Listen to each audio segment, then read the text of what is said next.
అందరికీ నమస్కారం. ఈరోజు గుంటూరు కలెక్టర్ ఆఫీస్ దగ్గరకు వచ్చి కాంగ్రెస్ పార్టీ తరఫున 4 మాటలు మాట్లాడబోతున్నాం. మొదటిది 6 లక్షల మంది ప్రభుత్వ ఉద్యోగుల సమస్యలు. రాష్ట్రంలో 6 లక్షల మంది ప్రభుత్వ ఉద్యోగస్తులు ఉన్నారు. 6 లక్షల మంది ప్రభుత్వ ఉద్యోగులు కష్టాల్లో ఉన్నారు, కన్నీళ్లతో ఉన్నారు, అప్పుల్లో ఉన్నారు, బాధల్లో ఉన్నారు. వీళ్లకు రావాల్సినటువంటి వేతనాలు సరిగ్గా రావటం లేదు. 30,000 కోట్ల రూపాయలు బకాయిలు ఉన్నాయి రాష్ట్ర ప్రభుత్వం తరఫున 6 లక్షల మంది రాష్ట్ర ప్రభుత్వ ఉద్యోగస్తులకు. రాష్ట్రంలో కాంట్రాక్టర్లకు బిల్లులు ఇస్తున్నారు వెంటనే, కానీ 24 గంటలు కష్టపడి పనిచేసే రాష్ట్ర ప్రభుత్వ ఉద్యోగుల సమస్యలు రాష్ట్ర అధినేత పట్టించుకోవటం లేదు. వృధా ఖర్చులు పెడుతున్నాడు, ప్రత్యేక విమానాలు, మీటింగుల పైన. పేదవాళ్ళు కష్టపడి అప్పుల్లో 3 రూపాయలు వడ్డీకి తెచ్చుకొని కష్టపడి బిడ్డలను చదివించుకుంటున్నటువంటి రాష్ట్ర ప్రభుత్వ ఉద్యోగుల సమస్యలు పట్టించుకోకపోవడం గమనార్హం. మేము కాంగ్రెస్ పార్టీ తరఫున ఖండిస్తున్నాం. మరి రెండో విషయం, రాజధాని. అమరావతి పోయి చంద్రావతి అయిపోయింది.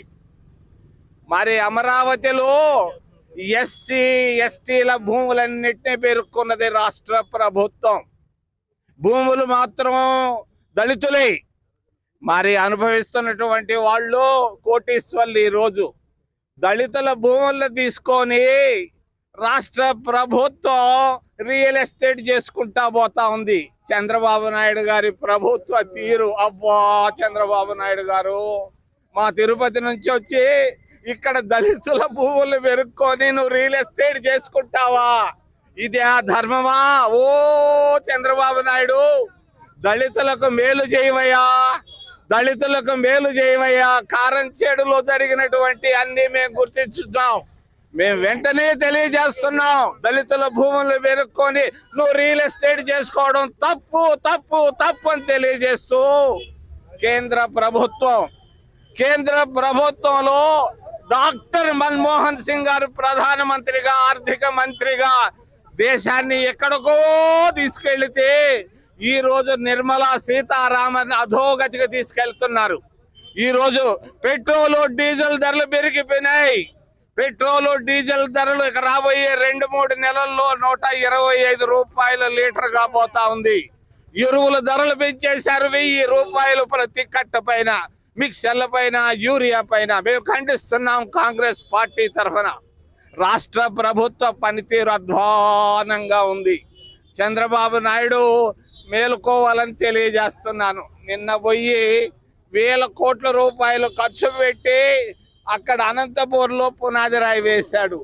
మొన్న ఎస్ఆర్ఎం కాలేజీలో పునాది రాయి వేసి అనాది రాయిగా మార్చేస్తున్నాడు.